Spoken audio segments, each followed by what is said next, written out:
bar escape. I've never taught this one. I do use this one. This is my first time teaching, so kind of bear with me a little bit.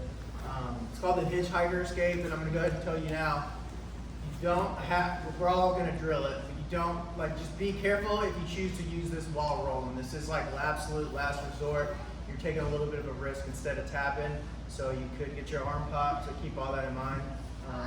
Obviously, the higher level person you roll with, me and Brett in this case, is the least chance of getting hurt. So if you try this on me when we're rolling, it probably won't work, but I won't like pop your arm or anything, but you can like get a rep, or maybe depending on my mood, I'll let you like get the rep and escape and everything. But just know if you try this really hard against a lower level guy and they're just ripping your arm because they're like happy to get a submission, then like it's a higher chance of popping your elbow. This is like last resort. This is your last chance before you have to tap. We started obviously with like posture. So we started at the top, like least level, lowest level stuff, the easiest way to stop everything. And we're working to like the hardest to stop. Does that make sense? We started with the easiest stuff. Posture is the easiest thing. If they never rip your posture, they never tap you out. This is like the end of the line, last chance before you tap. So the way this one works, a lot of times people get here, and obviously this isn't correct as far as like the best way, but it's correct in the sense of last resort, like grab your hand and try to think of a way out before your arm gets extended. So once they have your arm extended like this, again, this, for most of you guys, I'm gonna say this is too late, like you're gonna get tapped. Someone like me and Brett will probably risk getting our arm popped right here to try this escape still.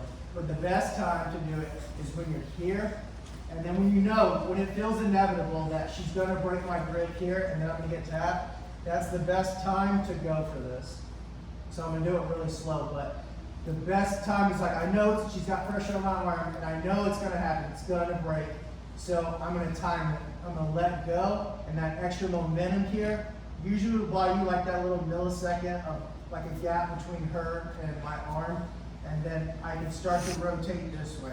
So you start by walking your legs towards their feet here, and you're gonna roll over like, I'm going like, almost like that pendulum we were doing here, but I'm hitting like in a straight line with her, and I'm like looking up really hard here to like arch my back so I can turn over here. And what happens when I do that is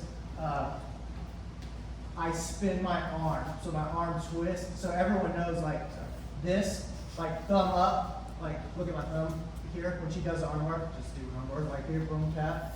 So what happens is when I come here, I spin, so you see my thumb goes down. That's why I call it the hitchhiker escape. So now her body is facing the wrong way to bend my elbow. So that's why this works. But then if you get someone who's like pretty high level, they're really good, they got a really good, like this is where I stop it, is with my knees here. So a really tight pinch here, they can stop that spin. So that's what you need to be aware of when you try this.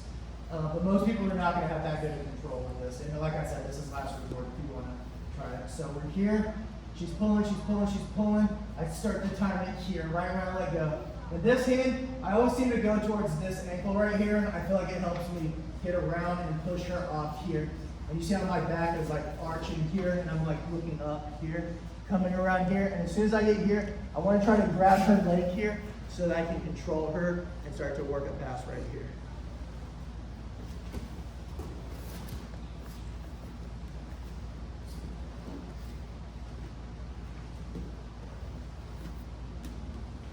So you can also, if you want, you can do your arm extended like this and just have your partner not like crank it, and you can try it from here. But the most likely scenario is you're going to be here holding on for dear life and they're pulling, so she put a little pressure here, and I'm just going to time it here. And then from here, I want to come up and stay tight with my head here, driving into her, because obviously there's like triangles and omoplatas. If I'm loose here, triangle. Like she can start to pull me in a triangle or something like that. So right when I come up here, I'm tight here and I'm driving into her hips like that. So without her, it's just, you're here, she's extended, and I feel it, it's inevitable. I start to get my legs ready to like walk this way, here. Any questions? All right, let's try it. Ready? It's called the hitchhiker's escape.